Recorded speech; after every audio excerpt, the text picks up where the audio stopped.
On regarde maintenant, pour l'étude des fonctions rationnelles, une partie qui est consacrée au maths 2, donc celle où on va regarder la dérivée seconde de f et le tableau des courbures. Donc on a rappelé, on avait f de x qui était cette fonction-là, et on avait f', il manque un petit prime ici, il manque f', on avait trouvé que c'était 2 fois x plus 100 sur x moins 1 au cube. Maintenant, on va essayer de définir la dérivée seconde, donc la dérivée de f', et à partir de cette dérivée seconde, on va pouvoir établir les courbures. Donc on rappelle un peu les courbures. On a trois types. On a d'abord, si on est convexe si on est tourné vers le haut en forme de V. Ça, dans ce cas-là, si je prends les tangentes se trouvent en dessous de la fonction, sous du graphique. Et pour f de f seconde, ça correspond à f seconde de x qui est positive. Donc on se dirige vers le haut, donc on se dirige vers le plus. Concave en forme de A, donc cette fois-ci on est dirigé vers le bas, la courbure est dirigée vers le bas. Cette fois-ci, si je prends un graphe qui est concave, si je prends les tangentes, elles vont être au-dessus du graphique. Et cela correspond à f seconde de x qui est plus petit que 0. Dernier cas, c'est le point d'inflexion. À un endroit, on change de courbure, on est d'abord concave et ensuite on devient convexe, ou l'inverse. Si je regarde la tangente en ce point-là, en fait, elle coupe, elle traverse le graphique.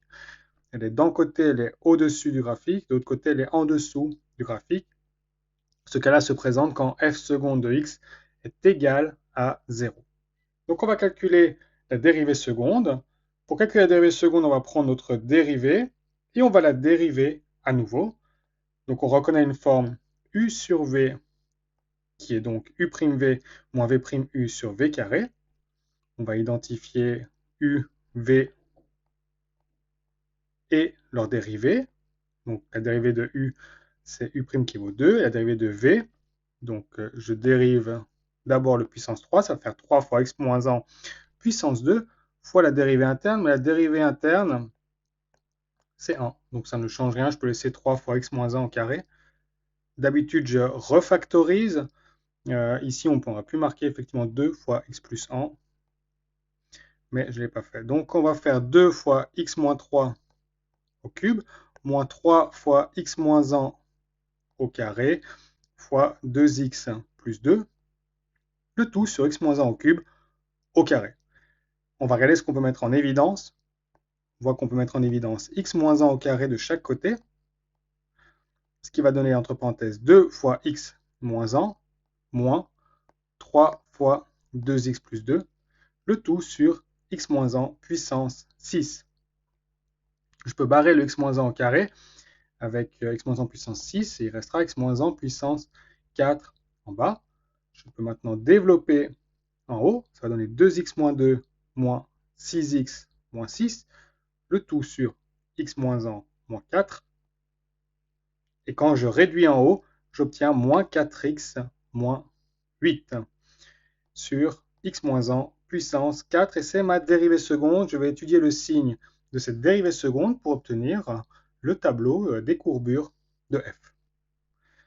Pour étudier les signes, il va falloir voir quand est-ce que ça s'annule. Le haut s'annule quand x est égal à moins 2 et le bas quand x est égal à 1. Mais attention, c'est une valeur interdite. En bas, il faudra bien faire attention quand on l'utilise dans le tableau. Je remplis mon tableau, x varie de moins l'infini à plus l'infini. Mon avant-dernière ligne établira le signe de f seconde, et la dernière ligne sera celle qui me donnera les courbures de f. Je mets le numérateur, moins 4x moins 8, qui s'annule pour moins 2, et je mets x moins 1 puissance 4, qui s'annule pour 1. Je peux maintenant faire le signe de chaque ligne.